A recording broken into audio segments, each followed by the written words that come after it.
हर सवाल का जवाब दिया जाए, क्योंकि मैं घायल हूं, इसीलिए घातक हूं। जितनी कंट्रोवर्सी राघव चड्ढा की स्पीचेस पर हो रही है, अगर उसकी 1% भी समोसे और जलेबी वाली स्पीचेस पर हो जाती तो हमारे देश का थोड़ा भला हो जाता। खैर, ये एक नेता की जिम्मेदारी होती है कि वो अपनी आइडेंटिटी में अपनी पार्टी की आइडेंटिटी की झलक रखे।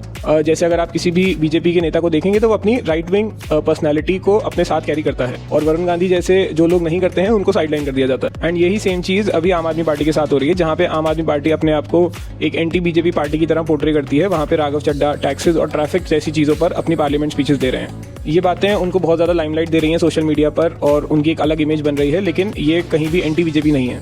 एक तो इसमें ऑलरेडी आम आदमी पार्टी को डिसलॉयल्टी दिख रही है, ऊपर से राघव चड्ढा ने अपनी कुछ एंटी बीजेपी पोस्ट को डिलीट भी कर दिया।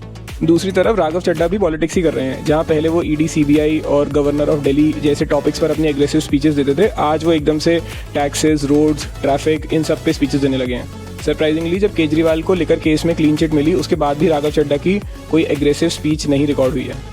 तो इतना बड़ा चेंज कैसे? तो मुझे लगता है राघव चड्ढा समझ गए हैं कि इंडिया में पढ़ा लिखा यंग क्लीन पॉलिटिशियन होना कितनी रेयर बात है, एंड उसका एडवांटेज लेकर वो अपने पॉलिटिकल करियर में ऊंचे लेवल्स पर पहुंचना चाहते हैं। और इस सब के बीच अब आम आदमी पार्टी ने राघव चड्ढा को राज्यसभा की डिप्यूटी लीडर की पोजीशन से हटा दिया है, जिससे राघव चड्ढा की मेंबर्स के बीच कोऑर्डिनेशन पावर कम हो जाती है और उनके बोलने को जो प्रेफरेंस मिलती थी वो भी कम हो जाती है। मेरी ओपिनियन इसमें यह है कि अगर किसी भी पॉलिटिक्स के चलते पार्लियामेंट में अगर कॉमन मैन के मुद्दे उठ रहे हैं तो मैं उसके सपोर्ट में हूँ।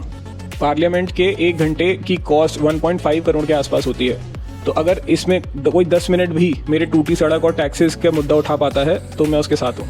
और रही बात आम आदमी पार्टी की, उसे एक पढ़ी लिखी पार्टी के नज़रिए से देखा जाता है। राघव चड्ढा को इन मुद्दों पर ना बोलने देना या उसके लिए पनिश करना, इससे आम आदमी पार्टी ने खुद का ही नुकसान किया है। आप कमेंट करके बताइए कि आपको क्या लगता है इस मुद्दे पे, और वीडियो अच्छी लगी तो लाइक कीजिए।